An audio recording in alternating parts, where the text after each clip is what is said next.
Welcome back to another episode of Tips and Tricks for Online Instructors. Today, I have Miss Amanda Hall with me. How are you doing, Amanda? I'm great. Thanks so much for having me. Yes, and we finally meet. I finally see you. I know, it's been forever. All right, so tell us what you do, Amanda. So I am currently a high school biology teacher in Texas, but I have taught elementary, middle, and high school in science and English, and in elementary I did all subjects. Oh, wow. Yeah, so you're the guru. I've taught it all. Look, I skipped out on elementary. I was like, you know what? I can't learn is everything else. I could do English. To relearn everything else, no. So I skipped over elementary. Yeah, and it takes, everyone has their niche, and it took me a little while to find mine, and I'm really loving high school now. All right, so what tips do you want to share with us today?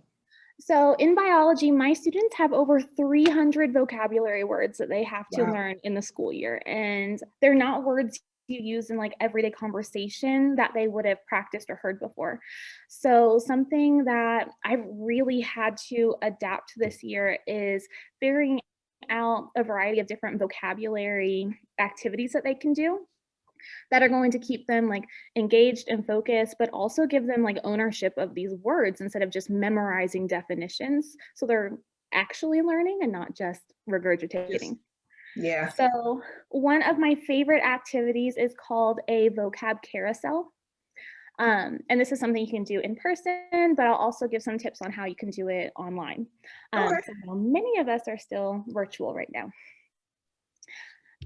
So a vocab carousel, I would take about 10 words, and I have a very large classroom with really big whiteboards. So I just write each word spaced out on all of my boards, but you could use poster paper. You could even write on tables, however it is you want to do it and what works best for your classroom.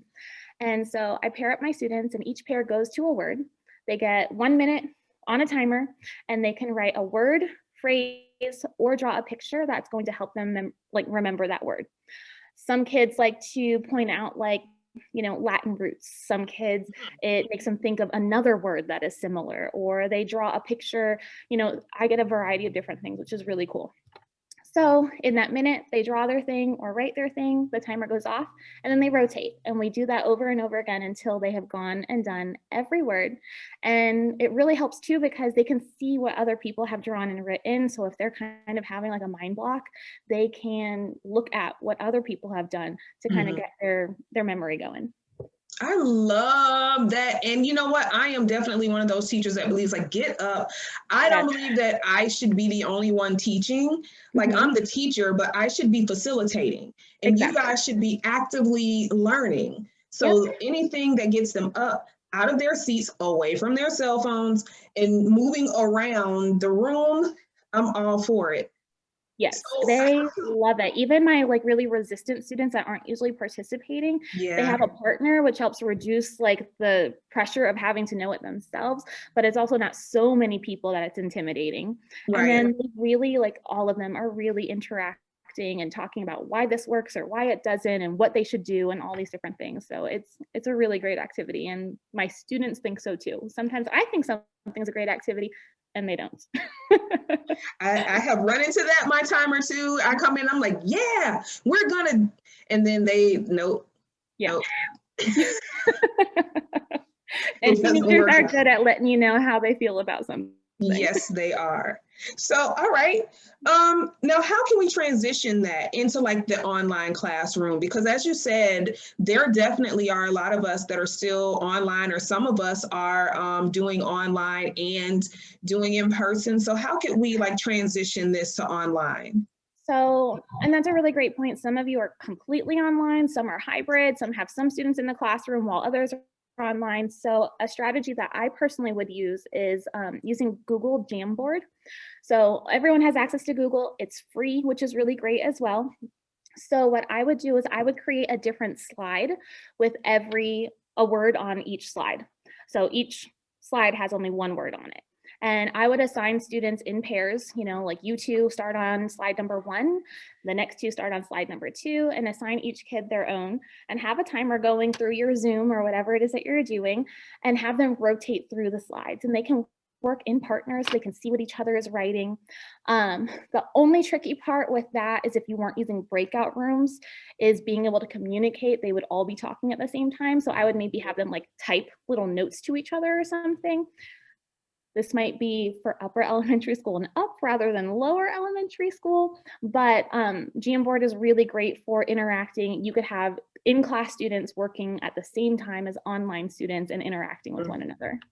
And I can see how that can work in a breakout room, because Yes, they're still on the same board, but you would just put them or put the groups in different rooms and they still be able to see the different slides and rotate to the different slides without kind of over talking the next person. Yeah, if you have breakout rooms, it would be wonderful. If you don't, it would be a little tricky to work around that, but it definitely would be workable.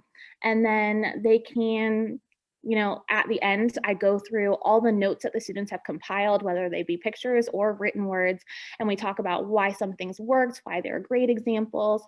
I also have the students write their initials next to whatever they write or draw for some accountability. And then if I have questions, I could say like, oh, why did you draw this for evolution, or whatever it is that they were working on, and they can explain to me, which makes them do another level of learning that word.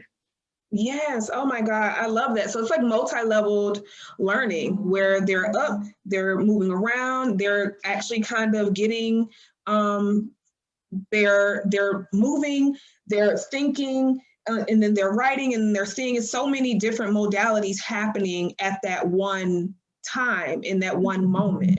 Yes. Thank you so much, Amanda. I love that. So I'm actually going to try this carousel in my class tomorrow. I'm going to try this because, you know, in literature, there's a lot of like vocabulary and terms and stuff we have to learn to apply them. So I'm going to try it. And you can even do it with different characters and having them write about their different characters and things like that. So I'm going to let you know how that goes. I'm going to try it. I'm actually going to try to record it, and then I'm going to see how it goes. I'm excited. Definitely share with me. Maybe I'll be able to like post it. I don't know. I have to see about that one, about student faces, but I'm going to see if I can post like the end result, because I really want to try it. Yeah, I'm excited. I want to see someone else do it.